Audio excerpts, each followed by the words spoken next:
Chers amis, bonjour. Alors il y a des moments forts dans la vie, de merveilleux moments de joie, mais aussi des moments sombres, des moments d'obscurité. Pourtant, la roue de la vie continue de tourner et de nouveau, nous ressentons le bien-être et la joie. Eh bien, ce passage cyclique de l'obscurité à la lumière s'exprime ce Shabbat, Vaïtranan, qui suit directement le Tisha B'Av, ce jeûne que nous venons de terminer et qui commémore la tragédie de la destruction des premiers et seconds temples.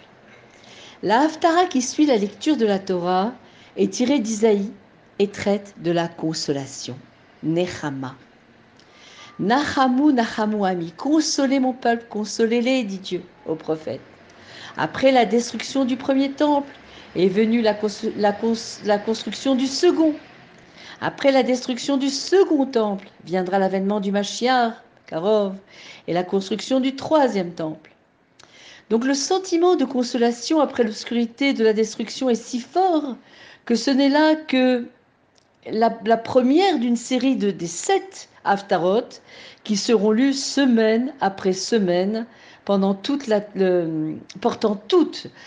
sur le thème de la promesse de la Géoula. Yesh Tikva, il y a un espoir toujours. C'est la force, c'est notre force, à nous, peuple juif, de garder espoir, de fortifier notre émouna, que Hachem va accomplir la promesse faite à nos pères, Avraham, Yitzhak et Yaakov. Alors dans cette paracha Vaïtranan, j'aimerais que l'on porte notre étude sur le 10e commandement, qui est celui de ne pas convoiter. Tu ne convoiteras pas. Alors la structure du verset semble étrange, parce qu'au commencement, la Torah détaille 7 choses que nous ne devons pas convoiter. Ne convoite pas la femme de ton prochain, la maison de ton prochain, son champ, son serviteur, sa servante, son bœuf, son âne. Puis, la Torah conclut et dit « Vechol asher lechecha » et tout ce qui appartient à ton prochain. Pourquoi cette répétition inutile ?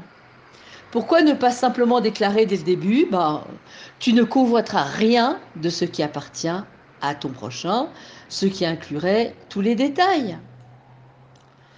En hébreu, le mot tout, kol, le mot pour dire tout se dit kol. Par conséquent, le verset ci-dessus peut être traduit par tu ne convoiteras pas la femme de ton prochain, sa maison, son champ, son serviteur, sa servante, son bœuf, son âne. Vekol asher lerecha.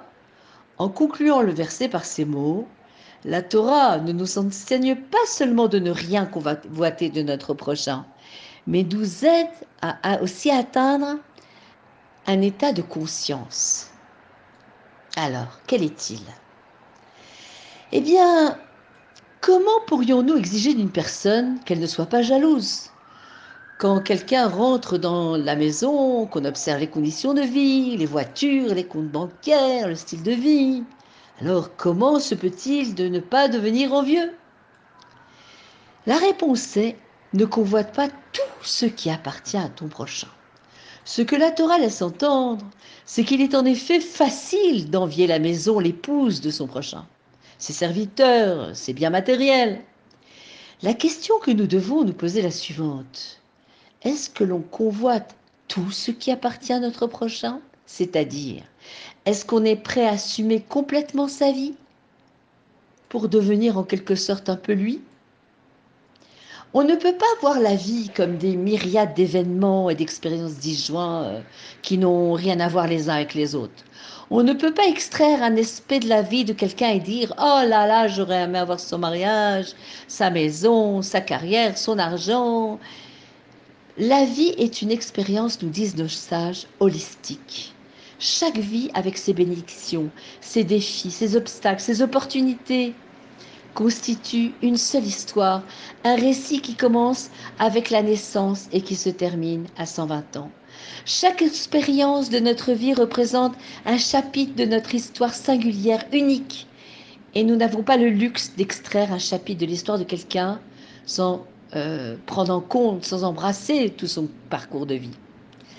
Eh bien, lorsqu'on isole quelques aspects de la vie de quelqu'un d'autre, alors oui, il se peut que l'on peut devenir envieux. Mais lorsque on prend conscience que tout ce qui appartient à notre prochain, alors notre perception est différente. Est-ce que l'on veut vraiment acquérir tout ce qui se passe dans sa vie? Point d'interrogation.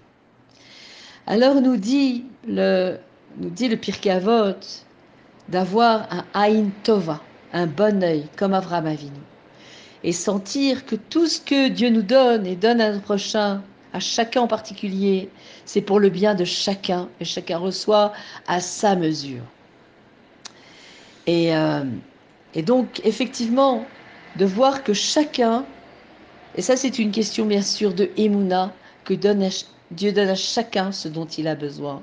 Bien sûr, il faut fortifier notre Emouna, notre Tefila dans cette période après le 9 Av, et de prier avec joie pour qu'Hachem continue à nous dispenser ses bénédictions pour chacun de nous et pour tout le Ham Israël. Je vous souhaite Shabbat Shalom, Umevara.